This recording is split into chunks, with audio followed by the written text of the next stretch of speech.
So if you saw part number 1 of this episode, you might realize that it's pretty slim pickings for tattoo artists out there in Williamston, Michigan. But luckily, they're really close to Lansing, Michigan, where they got some real killers. So stick around, we found an amazing artist for you guys.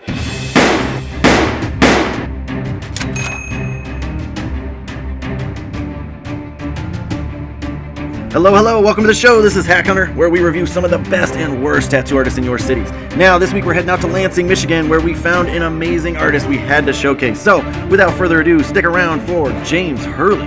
You can see him right here next to Sean Peters, who is actually the owner of Eclectic Art Tattoo. There they are on Instagram, Eclectic Art Tattoo on Instagram if you want to check them out. They got a great roster of artists, 3 artists working there currently, but today we're going to be talking about James Hurley. If you want to check out his Instagram, James Hurley Tattoo. Go check him out for yourself. Always do your own research, guys. But let me show you what I found.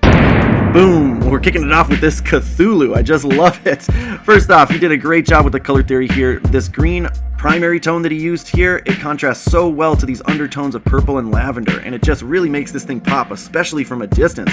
And I can tell you 100% this is custom design work. Everything in his portfolio was 100% custom design, and I love to see it. He's absolutely got his own style of art. It's sort of a mix between new school and maybe neo-traditional work. It's just got a real clean, crisp pop to it. Everything big, bold, obvious detail.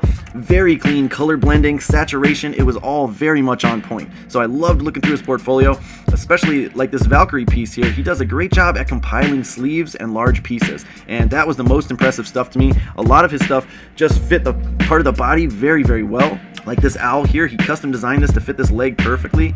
It shows that he's really dedicated to his art, that he really wants every piece to be an immaculate work of art. And I wouldn't say, he doesn't go for the really tight, hyper-realistic detail or anything like that. That's not his MO. He's the kind of artist that's making these big, clean detail pieces that are going to stand the test of time. They're going to be readable from a distance. And again, with his sleeve work, it was just really amazing to see how he would create these 3D images that wrap fully around the arm. I love sleeve work like this because a lot of people nowadays, it's getting more and more common to do patchwork sleeves where people will kind of put one tattoo here, one here, one here, one here, and then they'll later ask an artist to turn it into a sleeve. Now, there's nothing wrong with that if that's the way that you want to do it, but I know a lot of people out there wish if they could restart their sleeve, they would create a sleeve like this, where it's one continuous image that wraps all the way around and tells a story. And I think James Hurley is incredibly good at compiling sleeves in this way. It's just really, really beautiful stuff.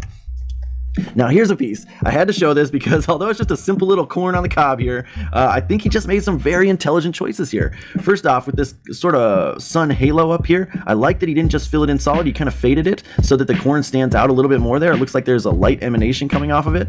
And also, he didn't go overboard with the small detail. He kept it very, very clean and readable so that, again, this thing's going to stand the test of time. It's going to be very clear and readable from a distance. And yeah, you can absolutely see how well he does at color saturation and blending. Look how smooth those shadows fade into each other. Just really, really neat stuff. Here's a little Billy. I love it.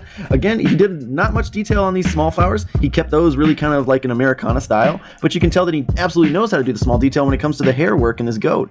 And also the horns. Look at that. Really, really cool texture work there. And then again with this color theory. You notice how the beads in the background do not have this bold of an outline. This is something that artists have to pre-plan, think about it, plan it out. How do they want to grab the viewer's eye and what do they want to put in the foreground, middle ground, and background? And just these little light effects here really do that very, very well. So it shows me that he's a really experienced, educated artist, and he's very talented at making those kind of choices.